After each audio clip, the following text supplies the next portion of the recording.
You know, when someone asks, "How was your day?" and your only answer is, "Good." Well, today, we're going to fix that. We are going to build up all the vocabulary you need to really talk about your daily routine in English, from the second you wake up to the moment your head hits the pillow. It's probably one of the most common conversations you'll ever have, so, let's get it right. So just think about it for a second. If I asked you right now, what do you do every day? What would you say? This whole explainer is designed to give you the exact words and phrases you need so you can answer that question feeling totally confident. I want you to think of these phrases as like the basic building blocks for any normal conversation. By the time we're done here, you're not just going to know a list of words. You'll have the whole story of your day ready to go from start to finish. Okay, first things first, the morning. This is where it all kicks off. We're going to walk through the day just like it happens, so let's start with that moment the alarm clock goes off. Every single day pretty much starts with these basic actions. First, you wake up. Then, you get out of bed. See that little difference there? It's important. One is your mind waking up, the other is your body actually moving. From there, you might go to the bathroom, brush my teeth, and wash my face. These are pretty much the core 5 phrases to get any day started. So after you're up and getting ready, it's usually time for a little fuel, right? The phrase we use is make breakfast, that simple act of getting your first meal ready to power you through the morning. And of course, not everyone's breakfast is the same. Let's look at our examples. Emily and Paul.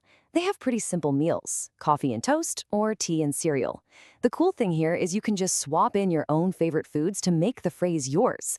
Like, I have yogurt for breakfast. See? Easy.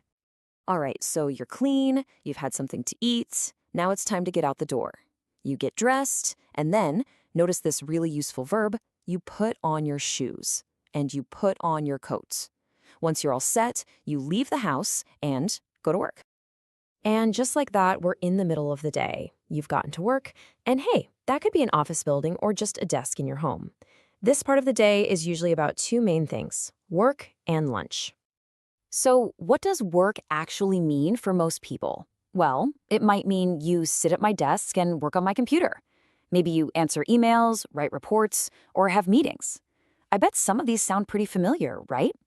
They're some of the most common phrases you'll ever need for talking about a job. After a few hours of work, you start to hear your stomach rumble. It's officially time to have lunch. And this brings us to another choice in our daily routine. What's on the menu for you? Yeah, people's lunch habits can be really different. Paul might just grab something light, like a sandwich or a salad. But Emily's routine is a bit more flexible. Sometimes she brings her lunch to save time, or she might go out to eat if she wants something different.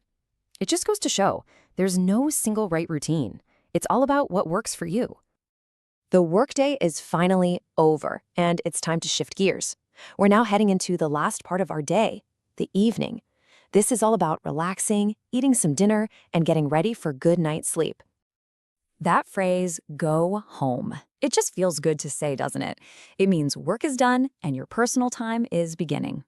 The main goal here is just to relax and unwind from whatever the day threw at you. So how do people actually wind down? Well, some people cook dinner, others might just chill out and watch TV or maybe get lost in a good book. For some people, relaxing means getting active with a walk or catching up with loved ones and deciding to talk to family. All of them are perfect ways to wrap up the day.